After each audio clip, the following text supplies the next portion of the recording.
People, welcome back to the YouTube channel. You already know what time it is. It's time for the Chelsea versus Aston Villa review. My God, goddamn, people, that was a struggle. I'm lost for words.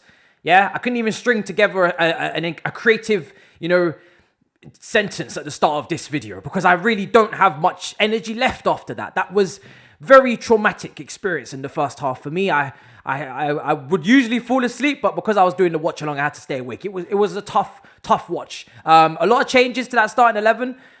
Listen, I was very interested. Apart from the Hudson-Odoi part with him at right wing back, that's not something that I was really happy about. I wanted to see him in the front three. Unfortunately, we didn't get that from Thomas Tuchel today. Everything else was basically what we expected. Rotation, players coming in like Malong Sarr, like Loftus-Cheek, like Saul Niguez, like Chilwell. And they actually went with a back four from what I could see as well. I was, again, thinking potentially a back three as per usual. They went to a back four. Not that the back four, the more attacking formation that everybody wants with more attack. It didn't work. Yeah, it didn't make more attacks. Yeah, no, that didn't happen. That didn't work. We were poor in the first half. We had no shots on target, I believe.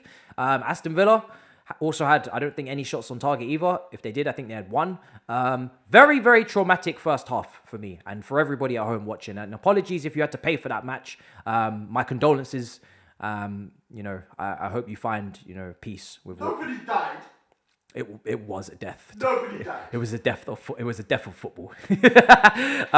So yeah, it wasn't great. It was a great opportunity for Timo, Werner and Hakim Ziyech up at the top of the attack to prove themselves, to potentially even put themselves in the frame for a start against Manchester City. I think Timo Werner will probably start regardless because he has a decent record against Manchester City, causing problems in the Champions League final, the FA Cup semi-final as well. However, this was not a very good performance from Timo Werner. It really wasn't in that first half. I know he got the goal. We're going to get onto that in the second half in a minute. But first half, if we're keeping it 100 buckaroonies, this brother was not good. And Hakim Ziyech was even worse. Those two players had the fewest touches on the pitch. Hakim Ziyech was a ghost. Really didn't do anything in the first half of any note. He was the real creative force that I'm told he is meant to be in this team. He is meant to be the guy that gets on the ball, has the most touches, the influence, tries things.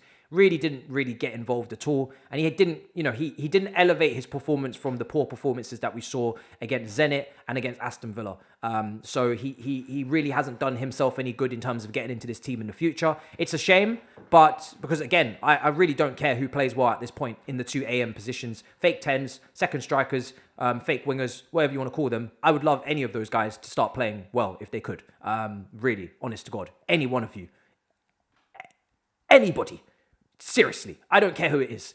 Werner, Ziyech, Mount, Kai, any of you. I am honestly on my knees begging. Just somebody do something. And Ziyech just didn't take the opportunity today against a very much weakened Villa team as well. Let's keep it a buck. The person that was up front, he was a kid, Archer. He scored a great goal. Really good header from Archer in the second half as well. But again, he's a kid. But Buendia and Traore were probably the most notable attacking players on the pitch for them.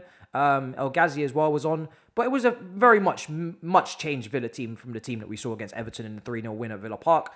We should have been able, even with our B team, to be more convincing than that. And even if you think I'm being a bit harsh because there was a lot of rotation, lack of chemistry, no formation, yada, yada, yada, that's all fine and well. However, doesn't change the fact that these guys have not proved themselves in terms of getting into the 11 for City and knocking on the door for the established first teamers. So it wasn't a great day for them, regardless of any excuses we want to put out for them and say, listen, we couldn't really expect much from them. Well, if you don't take chances when they come to you, you're not gonna ever get into the team. So you kind of do have to perform on the fly. But they didn't. The goal came from Timo Werner. Great cross from Reece James in that inverted channel. Right side centre-back, same position that Azpilicueta set up Lukaku for against Zenit. It's a great cross.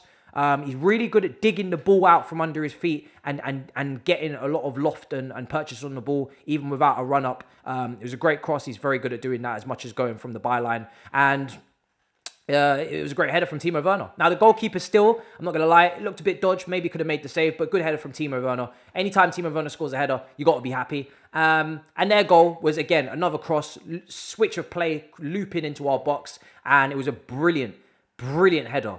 It was an unbelievable header. Off the crossbar and in. Kepa could get nowhere near it. It wasn't his fault.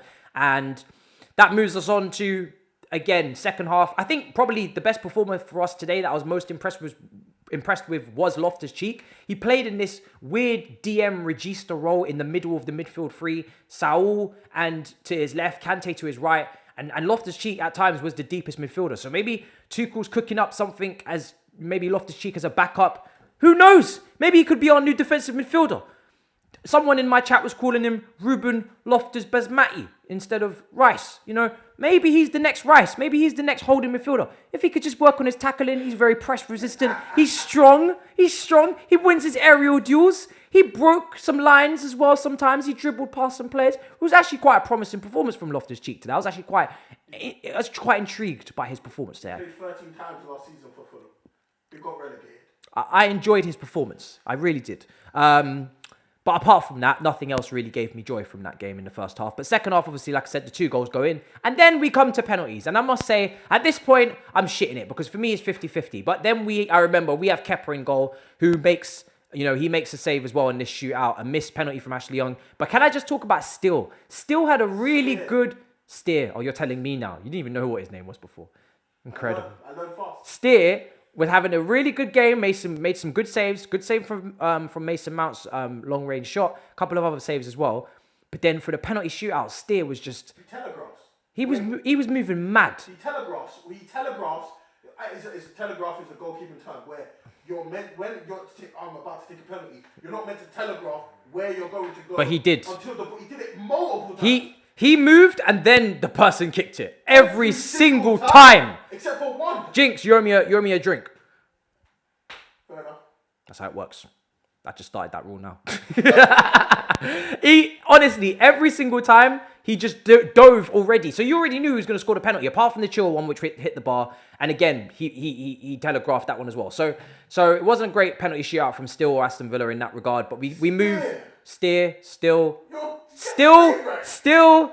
is stealing the limelight at Stamford Bridge. There's your headline for tomorrow if Villa had gone through. Anyway, yeah, I hope you guys enjoyed the watch along. If you did, obviously we got Prince William. Oh yeah, Prince William was there. That was weird.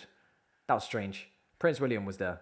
With his evil Back to the castle you go, sir, with your crumpets and your glasses of milk and cookies for before bedtime and your luxury, God knows what the Queen has served up where you live. I don't know. It's an incredible palace that you live in. I'm sure you'll be fine. It's been a difficult day for you, but I'm glad you came to the bridge. You got to see the European champions. Good luck and good night. Manchester United lost. Not a problem. We don't mind. Revenge. You're happy.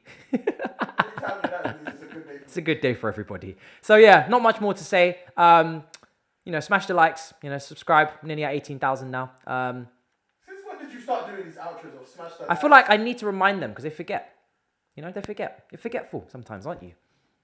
You know you are. Yeah. You're forgetful. This is creepy. I'm going to end it. Goodbye.